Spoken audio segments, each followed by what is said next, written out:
আচ্ছা, ন্যাভ মেনুর এই যে নিচের দিকে যে আন্ডারলাইনটা আছে, এই ধরনের প্রজেক্টে এই ধরনের কাজ করার জন্য আমাদেরকে সিএসএস এর সুডো এলিমেন্ট ব্যবহার করতে হবে, অর্থাৎ বিফোর বা আফটার এর যে পজিশন সিস্টেমটা। তো এটা আমরা এখনো পর্যন্ত দেখি নাই, তো আজকে আমরা এই বিষয়টা একটু হালকা ধারণা নেই।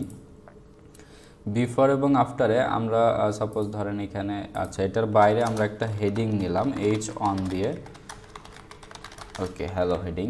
তো এটা হচ্ছে একটা হেডিং চলে আসছে। তো এখন আমরা যদি চাই যে এই হেডিংয়ের নিচে ওইরকম একটা আন্ডারলাইনের ব্যাকগ্রাউন্ড নিয়ে আসতে বা ডানে বামে কিছু অ্যাড করতে, সেটা আমরা আসলে কিভাবে করব। তো এখানে সিএসএসে এসে আমরা যদি এইচ অনকে প্রথমে আমাদের যেটা করে নিতে হবে সেটা হচ্ছে পজিশন, এটাকে অবশ্যই রিলেটিভ করে নিতে হবে।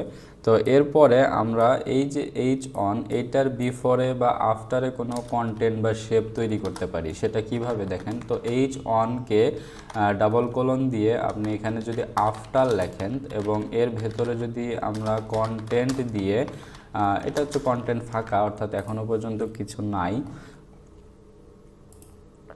ঠিক আছে। এই কন্টেন্টে এখন ফাঁকা আছে। এখন এই কন্টেন্টের ভিতরে যদি আমি এখানে কিছু একটা লিখি, সাপোজ সামথিং, তাহলে এখানে দেখতে পাবো যে হ্যালো হেডিং, এইটুকু হচ্ছে আমাদের হেডিং, এবং এই যে সামথিং কথাটা চলে আসছে, এটাকে কিন্তু ধরাও যাচ্ছে না, ঠিক আছে। আমরা যদি এই যে এটা নিয়ে যাচ্ছি, দেখেন এটাকে কিন্তু ধরা যাচ্ছে না, কারণ এটা হচ্ছে একটা সুডো এলিমেন্ট থেকে আসতেছে। এটা কিন্তু রিয়েলি এইচটিএমএল এর কোনো এলিমেন্ট না, এটা আসতেছে কোন জায়গা থেকে, সিএসএস থেকে। তো এই যে এইভাবে ধরেন আমরা যদি এটার রাইট সাইডে, এটা তো আফটার লিখলাম, আমরা যদি এটাকে বিফোর লিখি, তাহলে এটা বিফোরে চলে আসবে সামথিং হ্যালো হেডিং। তো এই হচ্ছে বিফোর এবং আফটারে আমরা কোনো কন্টেন্ট যদি দিতে চাই তাহলে আমরা এইভাবে দিতে পারি। আর যদি আমরা কোনো শেপ তৈরি করতে চাই, অর্থাৎ এই যে এরকম লাইন অথবা বক্স অথবা যে কোনো কিছু, সেক্ষেত্রে যদি আমরা করতে চাই তাহলে সেক্ষেত্রে আমাদের কি করতে হবে, কন্টেন্টটাকে ফাঁকা রাখতে হবে।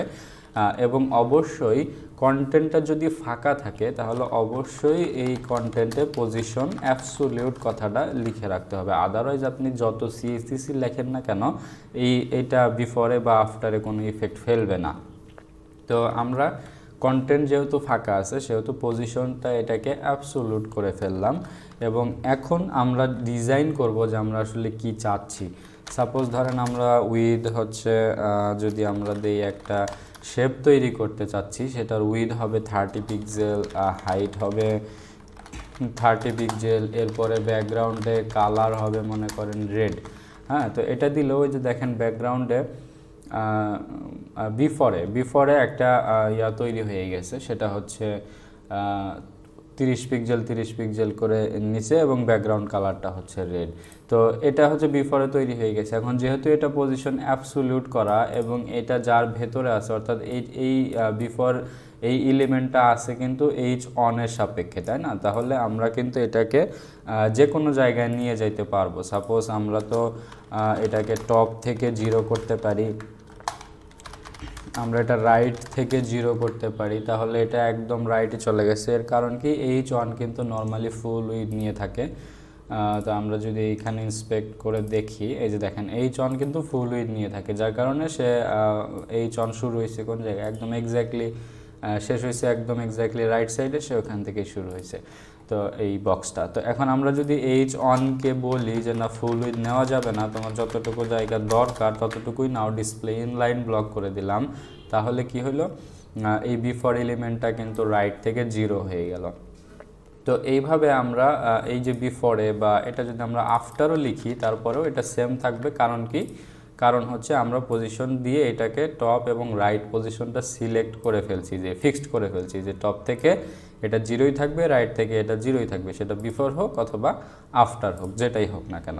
তো এরকম ধরেন আমরা এই যে হ্যালো হেডিং, আমরা যদি এটার নিচে একটা আন্ডারলাইন দিতে চাই, সাপোজ টেক্সট, আমাদের কি করতে হবে, ডেকোরেশনে আমরা যদি এখানে আন্ডারলাইন দিয়ে দিই তাহলে দেখতে পাচ্ছেন যে টেক্সট ডেকোরেশনটা আন্ডারলাইন হয়ে গেছে, ঠিক আছে। এখন বিষয়টা হচ্ছে আমি চাচ্ছি যে এই আন্ডারলাইনটা এই পুরাটুকু ভিতরে না, যে জাস্ট হ্যালো প্রথম যে কথাটা আছে এইটার নিচে পর্যন্ত থাকবে, এই হেডিংয়ের নিচে এই আন্ডারলাইনটা হবে না।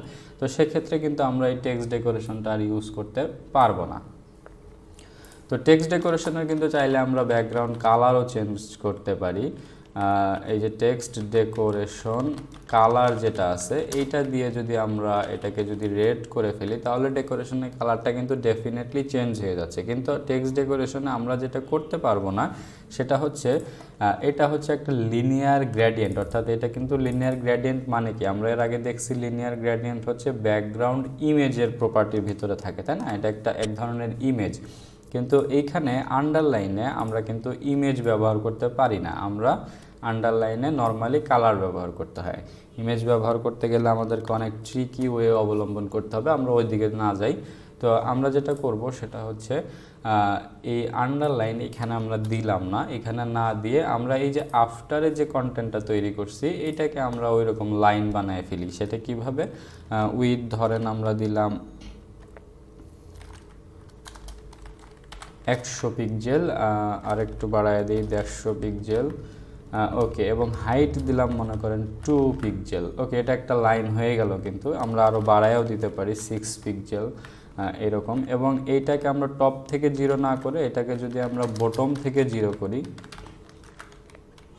তাহলে এটা বটমের থেকে 0 আসে, এবং রাইট থেকে 0 না করে যদি আমরা লেফট থেকে 0 করি তাহলে কিন্তু এটা লেফট থেকে আন্ডারলাইনটা তৈরি হয়ে আসে। তো এই যে এই ধরনের, এখন কিন্তু আমরা এইটাকে চাইলে ব্যাকগ্রাউন্ডে কালার দিয়ে না দিয়ে আমরা ব্যাকগ্রাউন্ডে ইমেজ দিয়ে কিন্তু লিনিয়ার গ্রেডিয়েন্টটা ইউজ করতে পারি। সাপোজ ধরেন আমাদের যেটা আছে প্রাইমারি গ্রেডিয়েন্ট,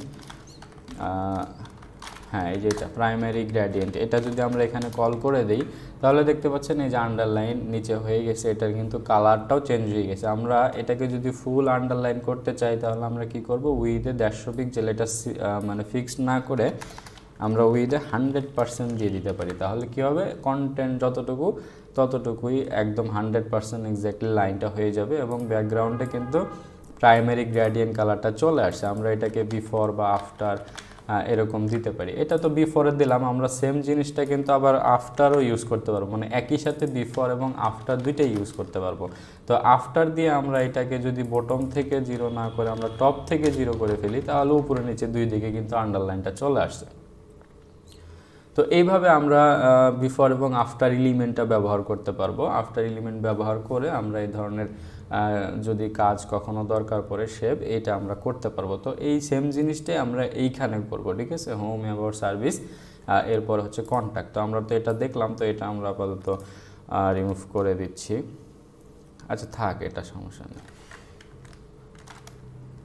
ওকে, এটা রিমুভ করে দিচ্ছি, এটা লাগবে না। তো এখন এইচ অনও লাগবে না, এখন এটা ওকে। তো আমরা যেটা করব সেটা হচ্ছে এই এগুলার নিচে আমাদেরকে দিয়ে দিতে হবে আর কি, মানে আন্ডারলাইনটা আনতে হবে। তো এটা করার জন্য এই যে আমরা এখানে ন্যাব মেনুর ভেতরে তো এইটাকে আমাদের ডেফিনেটলি কি করতে হবে, যেহেতু এটার বিফোরে বা আফটারে আমরা কোনো একটা শেপ তৈরি করতে চাচ্ছি পজিশন ব্যবহার করে, অর্থাৎ লেফট থেকে বা বটম থেকে 0 এরকম। তো পজিশন অ্যাবসোলিউট ব্যবহার করে এইটার আন্ডারে আমরা একটা কিছু করতে চাচ্ছি, সেক্ষেত্রে এটাকে আমরা কি করব, পজিশন রিলেটিভ করে রাখলাম, কারণ এটার কে পজিশন রিলেটিভ না করলে এটার আন্ডারে কিন্তু কোনো এলিমেন্টকে আমরা অ্যাবসোলিউট করতে পারবো না, ঠিক আছে। তো এটা আমরা এখানে এরপরে যেটা করব সেটা হচ্ছে ন্যাব মেনু, এর ভেতরে যে আছে এই এগুলা আমাদের এই যে ডাবল কোলন দিয়ে আফটারে বা বিফোরে যেটাই আমরা করি না কেন সেটা করলাম, এবং কন্টেন্টটা আমাদের কিন্তু ফাঁকা থাকবে, কারণ যেহেতু আমরা একটা শেপ তৈরি করব সিএসএস দিয়ে উইথ হাইট দিয়ে। আর কন্টেন্ট ফাঁকা রাখলে অবশ্যই আমাদের এখানে পজিশন অ্যাবসোলিউট ইউজ করতে হবে। এরপরে আমরা ওই শেপটাকে ডিজাইন করব, উইথ দেব হচ্ছে 100%, হাইট দেব হচ্ছে আমাদের এখানে সাপোজ 2 পিক্সেল, এবং ব্যাকগ্রাউন্ডে কালারটা কি হবে বা ব্যাকগ্রাউন্ড ইমেজটা হবে হচ্ছে আমাদের, শুধু ব্যাকগ্রাউন্ড লিখলেও হবে, তবে ব্যাকগ্রাউন্ড ইমেজ লিখলে একদম স্পেসিফিকলি আপনি ব্যাকগ্রাউন্ড ইমেজের যেসব প্রপার্টি সাপোর্ট করে ওইগুলোই লিখতে পারবেন। তো আমরা এখানে দেখেন যেটা হলো সেটা হচ্ছে ব্যাকগ্রাউন্ড ইমেজে ভেরিয়েবল নিয়ে, ওকে আমরা এটা করে ফেললাম। এখন একটা বিষয় সেটা হচ্ছে এইখানে আমাদের হচ্ছে এই জিনিসটা একদম হয়ে গেছে আর কি, অনেক বড় হয়ে গেছে। সেটা করার জন্য আসলে এর লেফট থেকে এখানে শুরু হয়েছে, তো আমরা তো ধরেন লেফট থেকে বা রাইট থেকে এই প্রপার্টিগুলো দেইনি। তো আমরা যদি এটাকে লেফট থেকে 0 করি তাহলে সে লেফট থেকে 0 হয়ে গেল, এবং বটম থেকেও যদি 0 করি তাহলে সে এটা 0 হয়ে গেল। এখন একটা বিষয় দেখেন, সেটা হচ্ছে এই যে লাইনটা এত বড় হয়ে যাওয়ার কারণ কি, আমাদের টেক্সটটা কিন্তু ছোট। এটা যদি আমরা একটু ইন্সপেক্ট করি তাহলে বিষয়টা ভালোভাবে বুঝতে পারবো। তো এই যে এর উপরে যখন আমরা কার্সরটা নিয়ে যাচ্ছি, আমাদের ন্যাব মেনুর ভেতরে যে এ আছে এই প্যাডিংটা এখানে দেখেন উপরে নিচে 8 পিক্সেল, ডানে বামে 25 পিক্সেল। তো এখন অর্থাৎ এই প্যাডিং সহ প্রত্যেকটা অর্থাৎ অ্যাঙ্কর ট্যাগের উইথ কিন্তু ডানে বামে 25 পিক্সেল করে বেশি, মানে যেটা কন্টেন্ট তার থেকে ডানে বামে 25 পিক্সেল করে বেশি প্যাডিং নিয়ে নিছে আর কি। তো যার কারণে সেটা কি হয়েছে, এই যে উইথটা মানে আমাদের নিচের যে উইথটা সেটা 100% হিসাব করে সে একদম এইখান থেকে শুরু হয়ে এই পর্যন্ত চলে গেছে, ঠিক আছে। তো এইটা যেন না করা লাগে, বা এটা আমরা উইথ চাইলে কমায় ফেলতে পারি। এটা কীরকম দেখেন, ডানে এবং বামে কত পিক্সেল করে বেশি নিচ্ছে, 25 পিক্সেল, অর্থাৎ বাম সাইডে 25 ডান সাইডে 25, টোটাল কত পিক্সেল হলো 50 পিক্সেল উইথ হচ্ছে সে বেশি নিয়ে ফেলছে। তো আমরা চাইলে উইথ এখানে ক্যালকুলেশন করে দিতে পারি। কীরকম, আমরা এখানে উইথ সরাসরি 100% না দিয়ে আমরা যদি লিখি CALC অর্থাৎ ক্যালকুলেটর বা ক্যালকুলেশন যেটাই হোক না কেন, তো CALC প্রপার্টির মধ্যে আমরা কিন্তু পার্সেন্টেজ এবং পিক্সেলের একটা ক্যালকুলেশন করতে পারি। কীরকম, আমরা এখানে প্রথমে 100% দিলাম, অর্থাৎ উইথ 100% থাকবে, এর থেকে কত পিক্সেল মাইনাস করতে চাই আমরা সেটা আমরা করব। এখান থেকে আমরা 50 পিক্সেল মাইনাস করতে চাই, তাহলে ডেফিনেটলি উইথ আমাদের কত হয়ে গেল, একদম এক্স্যাক্টলি কন্টেন্টের যে সাইজটা যতটুকুতে ততটুকু আছে, কারণ ডানে বামে 50 পিক্সেল আমরা বাদ দিয়ে দিলাম আর কি। তো এখন এই জিনিসটাকে তো সেন্টার অ্যালাইন করতে হবে, যেহেতু কন্টেন্টটা সেন্টারে আছে। তো সেন্টার অ্যালাইন আসলে কিভাবে করে আমরা এর আগে দেখছি, কিন্তু লেফট থেকে যদি আমরা এটাকে 50% করে ফেলি তাহলে সে লেফট থেকে 50% জায়গা ছেড়ে দিয়ে তারপরে শুরু হবে। এখন আমরা কি বলবো, এই জিনিসটার অর্ধেক মাইনাস ওয়াই অক্ষ বরাবর মাইনাস এক্স অক্ষ বরাবর লেফট অ্যালাইন হবে। আমরা যখন বাংলাদেশে ফ্ল্যাগ তৈরি করছি তখন এই বিষয়টা আমরা দেখছি। তো এটা করার জন্য আমাদের কি করতে হবে,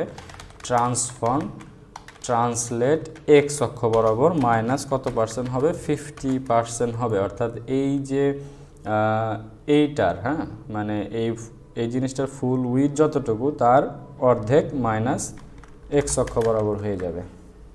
তো এই হচ্ছে আমাদের আন্ডারলাইন, এইভাবে হয়ে গেল।